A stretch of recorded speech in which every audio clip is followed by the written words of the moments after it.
Assalamualaikum Ya, Ustaz. Waalaikumsalam warahmatullahi wabarakatuh. Ini luar biasa waktunya ini kita sampai datang ke Pindrang jauh-jauh dari Makassar Ya. hanya untuk bertemu dengan Ustaz Oke, Dasar Latif. Alhamdulillah. Semua atas izin Allah. Ya. Saya mau sekali ke Makassar, cuma saya ada pekerjaan di rumah orang tua yang saya harus selesaikan sebelum saya pulang ke Makassar. Dan saya sudah nasar, saya tidak kembali ke Makassar sebelum selesai pekerjaan saya. Dan akhirnya Ya. tim Tribun Timur yang langsung menyambangi. Ya, Alhamdulillah. Ini juga Hari saya senang sekali. Dan saya juga senang sekali bisa langsung disambut. Alhamdulillah, ya. Ustaz ini Alhamdulillah, ya. agak ngos-ngosan karena saya deg-degan Ustaz. Mohon dimaklumi. Ya. Buat kalian juga yang menyaksikan tayangan ini jangan lupa like, share, subscribe dulu channel dari Tribun Timur pastinya karena ini merupakan wawancara eksklusif Ya. yang sangat jarang ya Ustaz ya. Ya. Sangat jarang sekali kita dikasih kesempatan untuk interview langsung Ya, Ustaz ya. Dasar Latif. Ustaz, Ya. mungkin banyak yang ingin tahu tentang perjalanan karir dari seorang Ustaz Dasar Latif. Oke, sebenarnya tidak tepat kalau dikatakan perjalanan karir karena saya bukan pemuda karir. Saya bukan pejabat, lebih tepatnya adalah lika-liku sampai jadi pendakwah. Saya sejak kecil tidak pernah bercita-cita jadi pendakwah, tapi memang dari kecil saya aktif di masjid dengan melibatkan diri sebagai remaja masjid.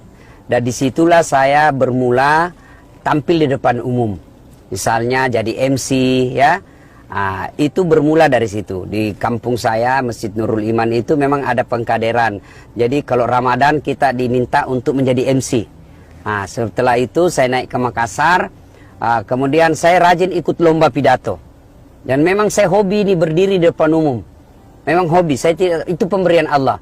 Bahkan saya kalau sakit, bahasa kasarnya kapang, biar saya sakit, kalau ketemu maik berhenti kak sakit.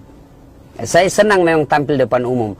Nah kemudian suatu ketika ada ustadz berhalangan hadir. Waktu itu saya menjadi remaja masjid di Baitul Aman Jalan Harimau Makassar. Ada berhalangan hadir, saya ganti dan orang senang. Dan itu pertama kali ya, saya ingat sekali pertama sekali ceramah di Makassar itu saya mengcopy paste ceramahnya almarhum guru kita Zainuddin MZ. Saya ingat sekali yang saya bahas identitas umat Islam surah Al-Fat 29. Nah sejak itu mulailah saya dikenal di publik masjid, pengurus masjid terutama ya. Istilahnya kalau ada pengurus, ada anumu ustadzmu berhalangan, ini ada anak muda di bisa ku telepon. Waktu itu belum telepon, bisa ku datangi karena harimau, dia datang kapan saja bisa. Dan saya pikir pun enak juga jadi ustadz ini karena sebelumnya saya pernah jadi loper koran, pernah jadi cleaning service, pernah jadi antar-antar nasi dan catering. Saya merasa ini enak ya, kita dapat penghargaan, kemudian dapat duit juga. Kemudian kita bisa terjaga dari perbuatan maksiat. Karena saya sudah bicara, tentu saya tidak boleh langgar apa yang saya bicara itu.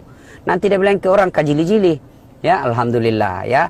Kemudian saya merasa sangat pengaruh itu. Saya merasa ada loncatan yang sangat luar biasa dalam perjalanan dakwah saya itu setelah tsunami. Tsunami Aceh. Okay. Saya pergi jadi relawan. Dan di situ saya berdoa, ya Allah berikan saya keberuntungan hidup, perbaiki hidup saya. Dan pulang dari itu saya diangkat jadi pegawai. Kemudian saya dapat hadiah haji dari Kapolda waktu itu. Kemudian saya bisa beli sesuatu yang menurut saya berharga. Saya bisa beli rumah, bisa mobil. Itu awalnya. Karena saya yakin di tempat musibah itu doa sangat mustajab. Jadi pemirsa yang melihat ini, ketika ada musibah seperti sekarang pandemi, banyak-banyaklah berdoa. Jangan banyak mengeluh, banyak berdoa. Ya, berdoa kepada Allah, tapi jangan kau berdoa di Facebook. Kau bukan itu update status, orang disuruh kau berdoa, sibuk sekali Tuhan mau baca status tak. Saya selalu begitu Ustaz. Berdoa, jadi ada musibah berdoa. Itulah awalnya. Kemudian saya merasa efek dari sedekah. Setelah saya mempersembahkan masjid dari saya berikan kepada ibu saya menghadiahkan masjid ibu saya. Lepas dari itu, akhirnya ceramah-ceramah saya yang saya tidak sangka-sangka viral. Yang saya tidak sangka-sangka. Ada istilah-istilah yang saya tidak sangka-sangka viral kemana-mana. dilihat ke Jakarta. Yang selama ini saya hanya ceramah di depan publik Bugis Makassar. Kalaupun keluar daerah paling Kalimantan yang banyak banyak Bugis Makassarnya. Tapi ternyata saya diterima di Jawa Barat, saya diterima di Surabaya, terima di daerah Sumatera. Itu videonya memang dibuat oleh Ustaz sendiri dari timnya atau bukan orang yang memvideokan? Saya ceramah langsung, mereka ambil dan dia share. Dan itu awal mula Ustaz mendadak viral lah istilahnya. Viral itu pertama yang saya ingat sekali itu yang berbicara soal poligami. Waktu saya tidak tahu kalau lagi di syuting. Tahun berapa diambil, itu? mungkin 2017 Itu kali. depan jamaah juga ya? Ya, enggak, di atas mobil seperti ini. Oh, di atas mobil. Saya cerita soal poligami ternyata direkam. Itu di-share. Itu direkam sama supirnya ajudannya teman yang undang ceramah.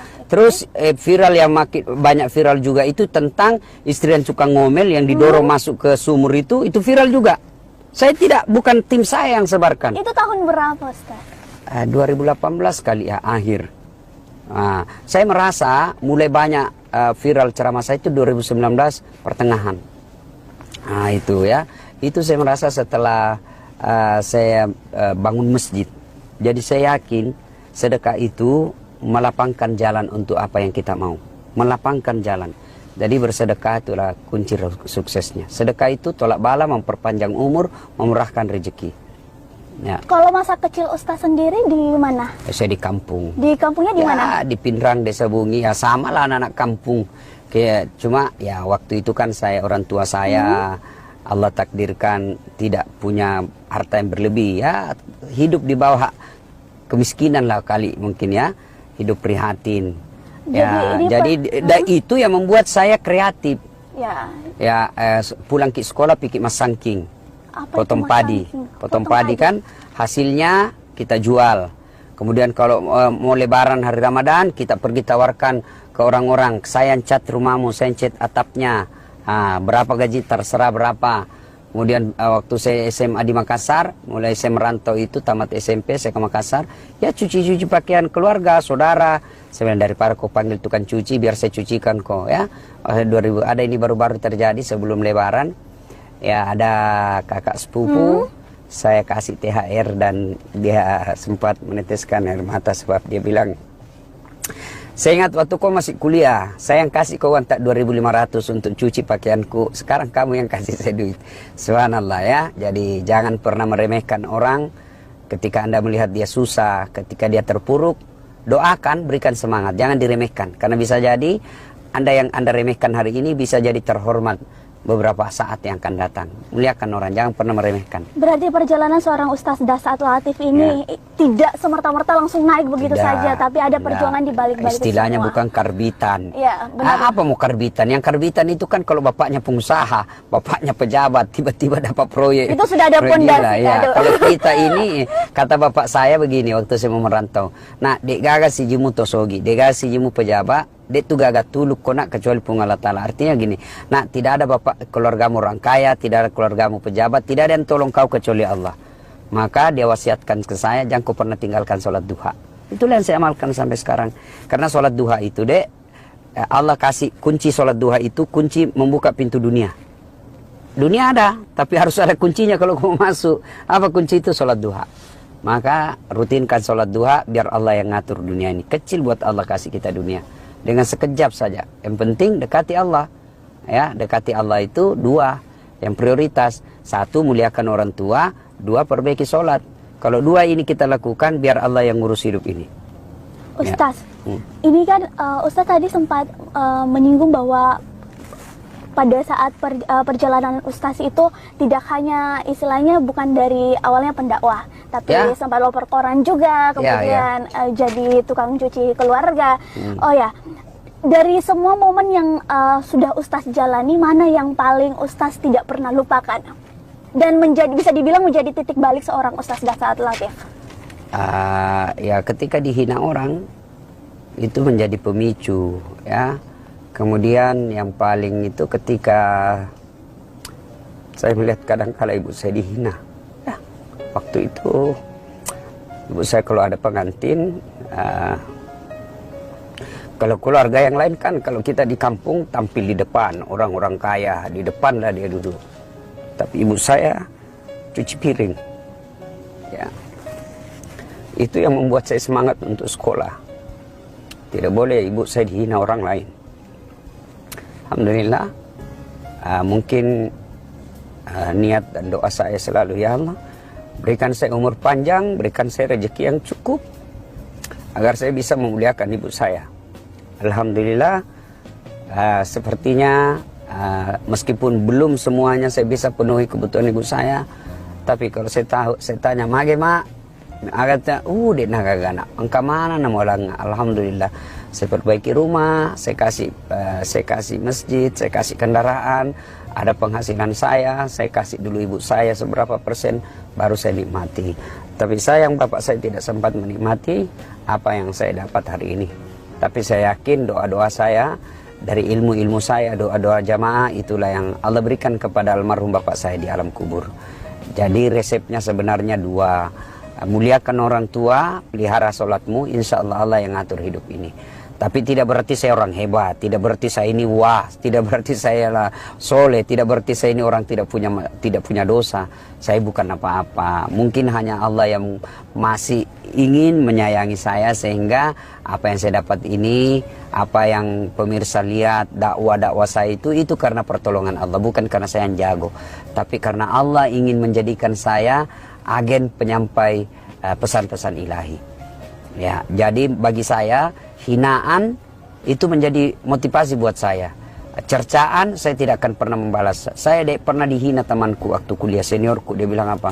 Dasaat, tidak malu kok itu bajumu cakar semua. Tahu kan cakar, baju bekas. Tapi saya tidak marah waktu itu. Saya berdoa, ya Allah, berikan saya umur panjang, rezeki yang cukup, supaya saya bisa berbuat baik sama ini orang. Alhamdulillah, Ramadan ini baru-baru, sudah tahun ke-9, setiap Ramadan saya kasih zakat. Sama orang itu? Sama itu orang, kakak senior saya, Alhamdulillah. Ya, jadi kalau kita disakiti, kita dihina, kita dimaki, jangan balas. Karena kalau kita balas, sama jadi derajatnya. Tapi berdoa saja, ya Allah berikan saya waktu yang cukup, supaya saya bisa balas kebaikanku, saya bisa berbuat baik sama ini orang. Nah, itu insya Allah Allah kabulkan doa kita, karena bukan kita mau membalas, bukan kita mau bukan mau kita elok yasan kata orang Bugis, tapi untuk memberikan dia dakwah dengan kebaikan.